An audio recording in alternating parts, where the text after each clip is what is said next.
appeler, en ce jour béni de Tabaski, l'ensemble des Sénégalais à perpétuer l'esprit de solidarité et de générosité, mais aussi de partage qui sont les valeurs fondamentales que traduit cette fête. Je voudrais aussi appeler au renforcement de l'esprit de dialogue dans notre société. À la suite du dialogue national, j'invite également tous les Sénégalais à maintenir l'esprit du dialogue et de concertation afin que notre pays continue d'avancer dans la concorde et la cohésion, au-delà des divergences que nous pouvons avoir sur les opinions. Je voudrais enfin prier pour le Sénégal et appeler l'ensemble des concitoyens qui fêtent la Tabaski de prier pour que Dieu veille sur notre pays, qu'il préserve la paix sociale et la cohésion, qu'il consolide notre unité nationale et accorde à nos familles une bonne célébration de la fête de Tabaski. Serigne Bassirou Mbacké Porokhane invite les pays musulmans à plus de solidarité pour sauver la Palestine. Ce qui ne fait même pas 4 millions de juifs et qui massacre des milliers de musulmans. Et pourtant, les pays frontaliers sont des pays musulmans et le plus proche fait presque 100 millions d'habitants. On ne peut qualifier cela que de manque de solidarité entre ces pays frères. Le maire de Porokhane, venu assister à cette prière, dénonce ce manque de solidarité entre ces pays. Si nous prenons juste le cas de l'Égypte, qui fait pratiquement 20 fois Israël, et nous ne parlons pas des autres pays arabes, arabes et musulmans qui sont aux alentours. Donc, si on laisse Israël maltraiter nos frères musulmans, c'est vraiment un manque de responsabilité et un manque de solidarité. Et l'islam est basé sur la solidarité entre ses frères. Cette année, la prière du Eid de Tabaski à Porokhane a été dirigée par Serigne Cheikh Bousso et d'autres autorités religieuses sont venues de partout dans le département de Nioro pour assister à cette prière.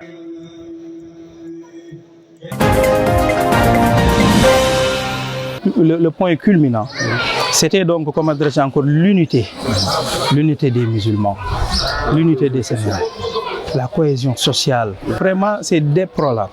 Donc là, c'est extrêmement, vraiment, et c'est douloureux aussi. Donc, depuis combien d'années, donc on tente de remédier à ce problème. Il faut aller donc vers les responsables religieux, ce qu'on appelle les chefs religieux ici. Donc comme ça, eux, ils vont amener leur famille.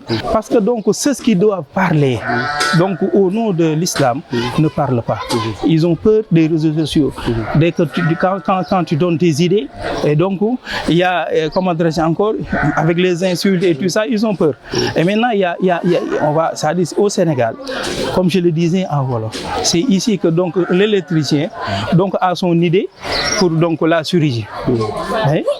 Donc quelqu'un qui n'a pas maîtrisé l'islam, il n'a pas donc appris l'islam, et donc il décide au nom de l'islam.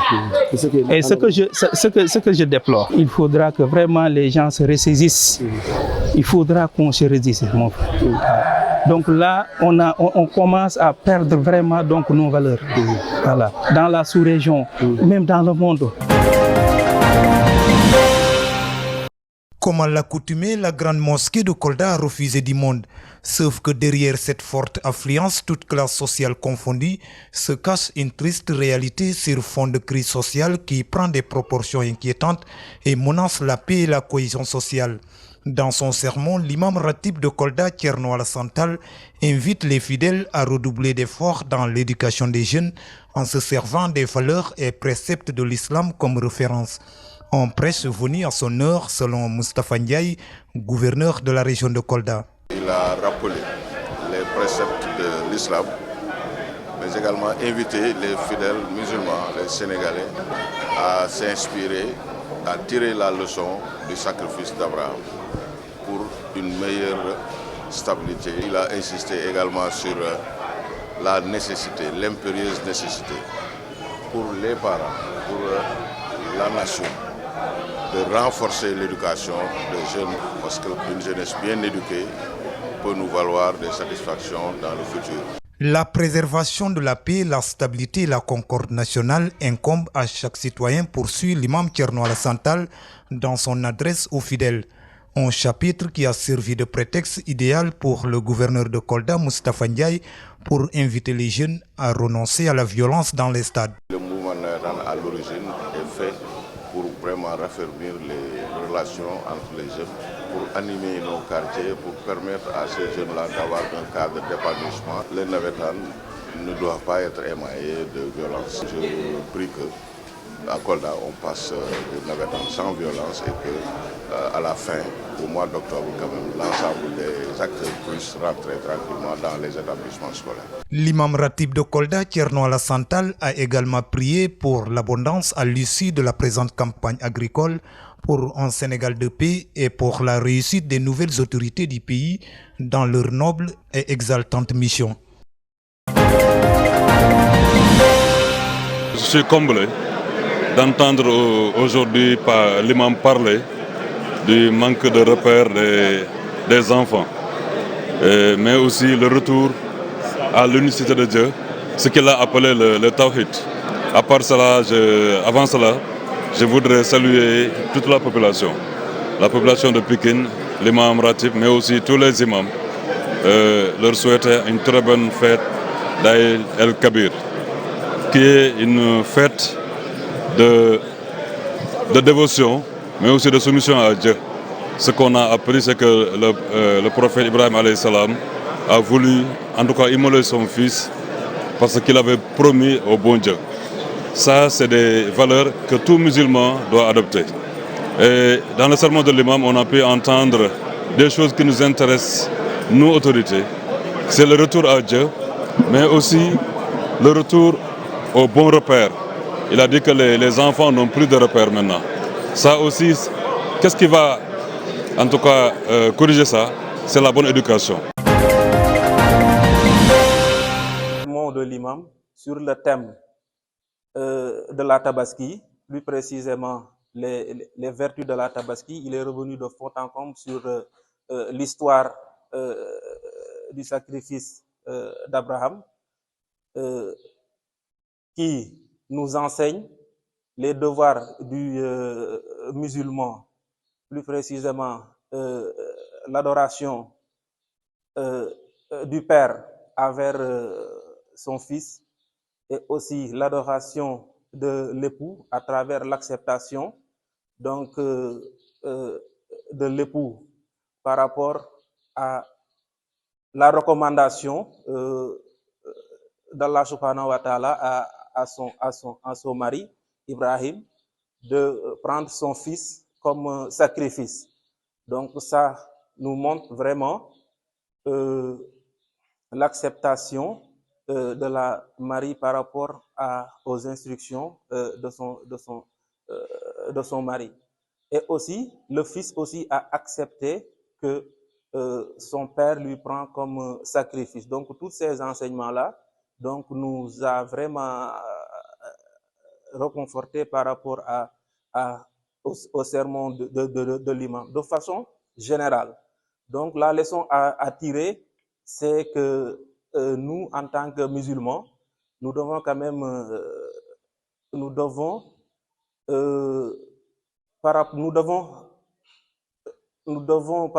en tant que musulmans, nous devons, par rapport aux devoirs que nous avons envers la communauté, nous devons tous les respecter.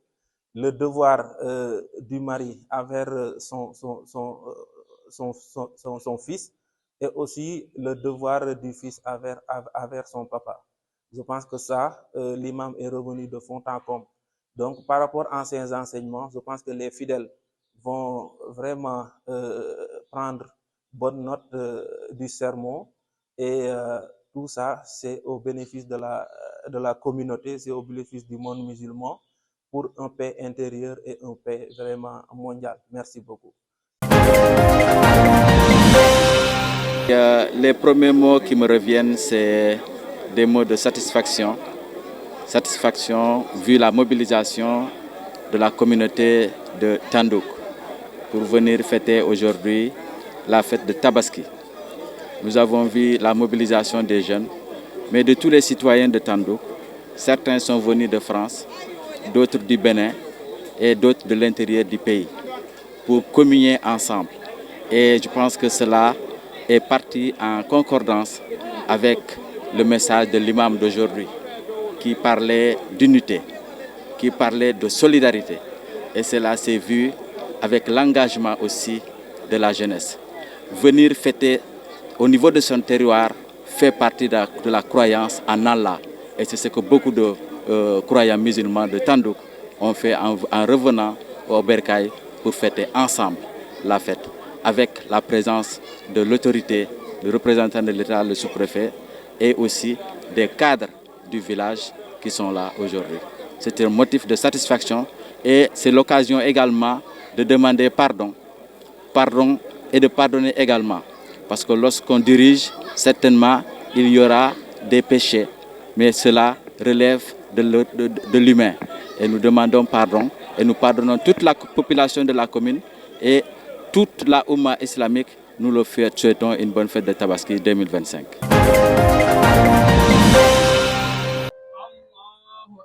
Allahu Akbar. Allahu Akbar.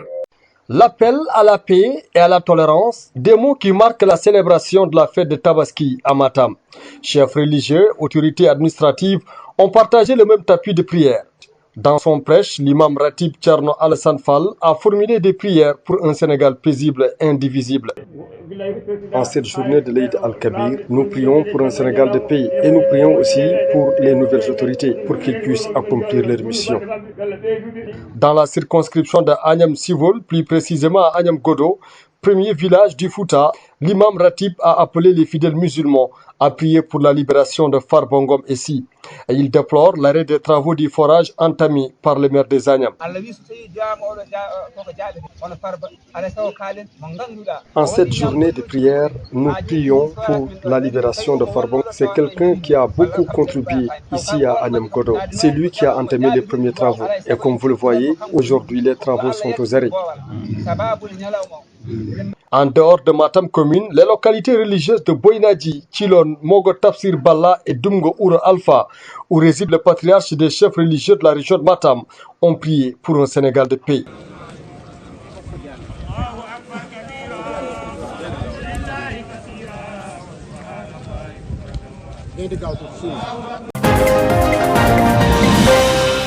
Le marché a été extrêmement bien ravitaillé à hauteur de 114% et c'est dans l'ensemble des 296 marchés de bétail du Sénégal. Son Excellence le Président de la République et le Premier ministre nous ont accompagnés avec 2570 tonnes d'aliments. Les éleveurs ont accompagné tous les Sénégalais pour avoir des moutons en quantité, en qualité et pour toutes les bourses. Permettez-moi aussi de remercier toute la communauté musulmane, les autres confréries, pour que Allah accepte les prières que nous avons formulées durant ce jour béni de la Tabaski. Permettez-moi aussi de remercier Djourin Mbakiou et tous les talibés de la mosquée pour l'accueil et pour l'organisation parfaite de cette prière.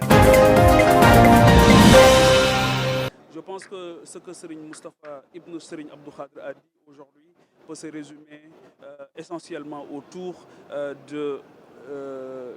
du respect, de la reconnaissance envers le Tout-Puissant, du vivre ensemble, le poids du vivre ensemble, comment nous devons aujourd'hui réussir cette grande problématique, mais réussir aussi la problématique de la crise identitaire. Je pense que ce sont des enjeux de notre époque et des choses sur lesquelles, si on s'inspire des enseignements entre Ibrahim et Ismaïl, je pense que nous pouvons véritablement réussir ce double enjeu. L'autre chose qui est extrêmement importante, c'est d'exhorter aujourd'hui les pouvoirs publics à mieux prendre en charge les deux phénomènes qui se trouvent devant nous. Le premier, c'est les inondations qui vont arriver inéluctablement. Je pense qu'il y a lieu aujourd'hui de se projeter et de mieux protéger les populations. L'autre chose, c'est lié à la campagne agricole et je dois dire qu'aujourd'hui, il nous faut se battre pour avoir une véritable politique agricole au détriment d'une campagne agricole.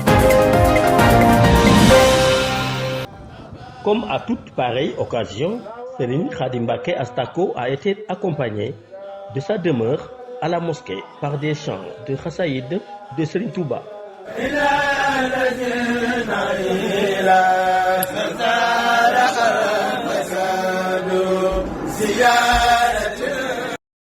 Le petit-fils de Ndamal Darou a, dans son prêche, beaucoup insisté sur l'importance de la piété.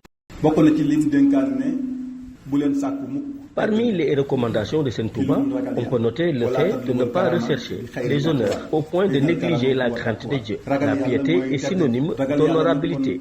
C'est dire que la piété résume toutes les recommandations divines ayant trait au bon comportement et aux interdits. Le cheikh est revenu sur les délations infondées et les chantages qui sont monnaie courante dans les réseaux sociaux.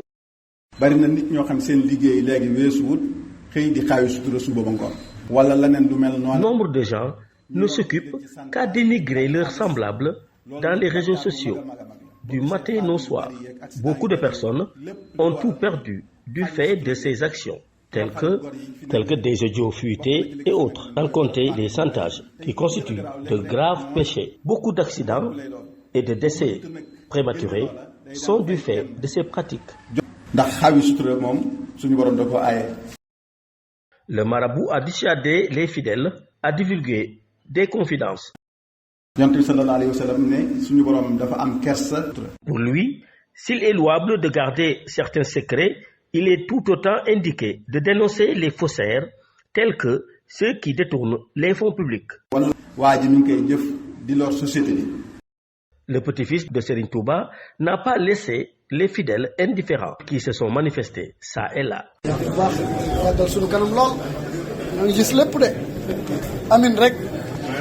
barke Cheikh Ahmadou Bamba yàgg ak wér rek